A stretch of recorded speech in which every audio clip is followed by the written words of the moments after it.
Students, एक interesting सवाल मुझे लोग पूछ रहे हैं, रिवीजन कैसे करूं और कितने मॉक टेस्ट दूं।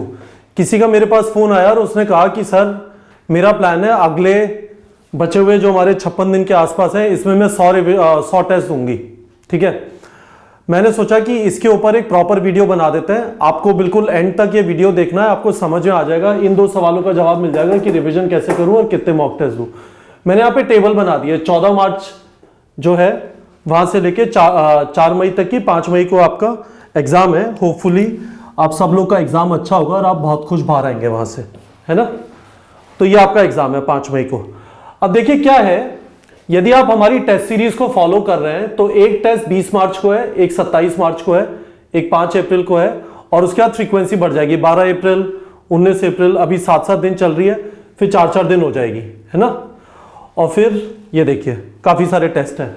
आपको क्या करना है, मोटा मोटा आप अपने दिमाग में ये डाल लीजिए कि सीक्वेंस हमारा ये होगा कि हम टेस्ट से पहले रिवाइज करेंगे, ठीक है, फिर टेस्ट देंगे, टेस्ट के बाद कम से कम 3 घंटे का एनालिसिस करेंगे कि हमारे वीक एरियाज कौन से हैं, वीक एरियाज, ठीक है।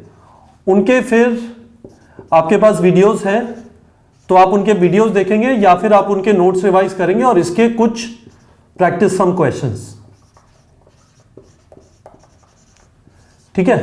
तो इसका मतलब क्या हुआ, अब देखिए जैसे 20 मार्च को टेस्ट है, 20 मार्च को टेस्ट के अंदर पूरा 11th का सिलेबस आएगा, ये आपको पता है, ठीक है। जो भी लोग हमारे टेस्ट सीरीज में, मैं उनके लिए बात कर रहा हूं। यदि आप इस टेस्ट सीरीज में नहीं है, किसी और टेस्ट सीरीज में है, तो भी आप ऐसा एक बड़ा सा चार्ट पेपर बना के अपने स्टडी रूम में चिपका लीजिए, एक बार देख लीजिए अच्छी तरह, इसका स्क्रीनशॉट ले लीजिए, ठीक है।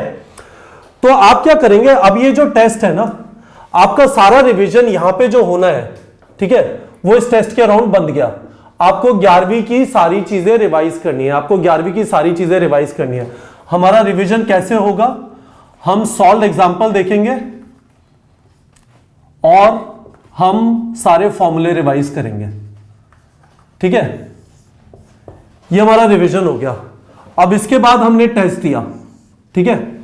टेस्ट देने के बाद आपको पता चलेगा, एनालिसिस करिए, सॉल्यूशन देखिए, देखिए सच में आपके वीक एरियाज कौन से हैं, सच में आपके वीक एरियाज कौन से हैं, और उसके बाद उनके वीडियो देख लीजिए यदि आपके पास वीडियो कोर्स है या आप कोई मॉड्यूल वगैरह लेने का प्लान कर रहे हैं, या फिर उनके नोट्स देख लीजिए और उसके बाद कुछ क्वेश्चंस प्रैक्टिस कर लीजिए।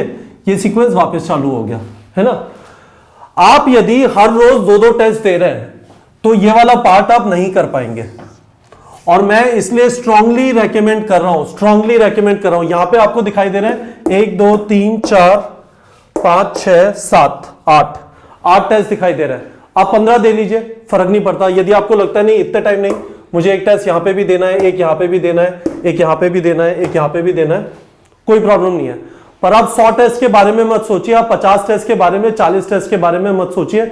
मैं रेकमेंड कर रहा हूं 15 टेस्ट से ज्यादा मत दीजिए। तो कितने मॉक टेस्ट दूं, मैंने आपको इस सवाल का जवाब दे दिया। 15 मॉक टेस्ट से ज्यादा मत दीजिए, क्योंकि यदि आपके 400 नंबर आ रहे हैं, 2 दिन बाद टेस्ट देंगे तो वापस 400 ही आएंगे ना, कुछ फर्क थोड़ी पड़ा। ऐसा थोड़ी हुआ कि 2 दिन के अंदर आपके अंदर कुछ इंजेक्शन लग गया और 400 से 550 आ जाएंगे। जो डिफरेंस आएगा, जो डिटेल आप एनालिसिस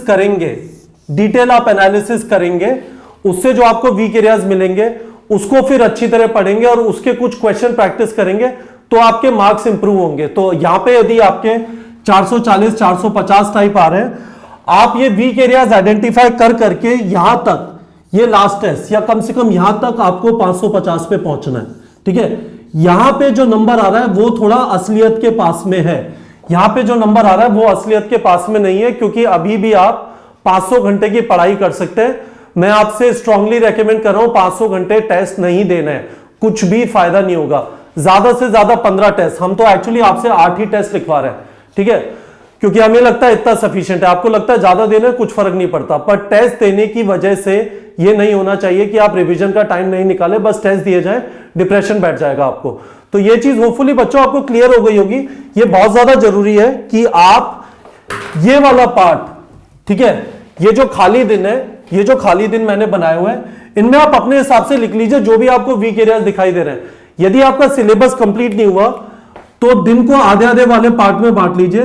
आधा पार्ट सिलेबस कंप्लीशन और आधा पार्ट जो टेस्ट से रिवीजन निकल के आ रहा है वो। ठीक है, सिलेबस कंप्लीशन फर्स्ट प्रायोरिटी है, सिलेबस कंप्लीशन फर्स्ट प्रायोरिटी है। मैं आपको एक और चीज समझा देता हूं।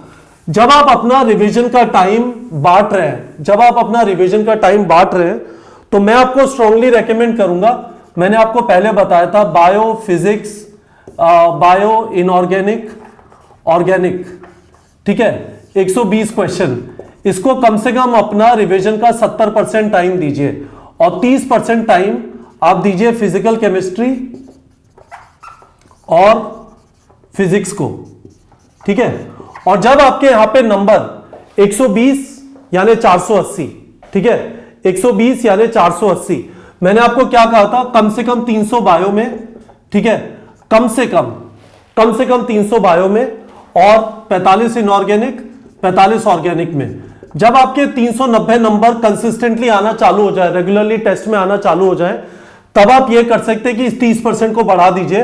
पर जब तक आपके ये 300 नंबर नहीं आ रहे, आपकी यहां पे भी पिटाई होगी, क्योंकि एग्जाम में टाइम नहीं बचेगा। और टाइम आपको, जैसा मैंने आपको पिछले बार कहा था, मैक्सिमम 80 to 90 मिनट में ये वाला पोर्शन खत्म करना है, जिससे आपको इन 60 क्वेश्चन के लिए सफिशिएंट टाइम मिले। होपफुली आपको क्लियर हो गया होगा। मैंने आपको बता दिया, आपका सारा रिवीजन, ये जो टेस्ट है इनके अराउंड बिल्डअप है, ये सारा रिवीजन इन टेस्ट के अराउंड बिल्डअप है, ये हवा में नहीं होगा। टेस्ट दिया, हमें पता चला वीक एरियाज क्या है, उनको डिटेल में पढ़ा और उसके बाद हमने क्या किया, उसी के ऊपर फोकस रखा। आप पूरे 97 चैप्टर वापस नहीं पढ़ सकते हैं। होपफुली आप लोग को क्लियर हो गया होगा। टेस्ट सीरीज आपने ज्वाइन नहीं किया है, ज्वाइन कर सकते हैं। आपने कोई और टेस्ट सीरीज ज्वाइन की हुई है, फर्क नहीं पड़ता, उस वाले टेस्ट को यहां पे बैठा लीजिए। पर ऐसा एक चार्ट पेपर अपने स्टडी रूम में चिपका लीजिए, इससे आपको बहुत मदद मिलेगी और आपका जो सारी चीजें हैं वो ऑर्गेनाइज हो जाएगी। अभी भी आपके कुछ क्वेश्चन है, आप कमेंट में पूछ दीजिए। यदि बहुत सारे लोग का सेम क्वेश्चन है तो मैं उसके ऊपर एक और वीडियो बना दूंगा।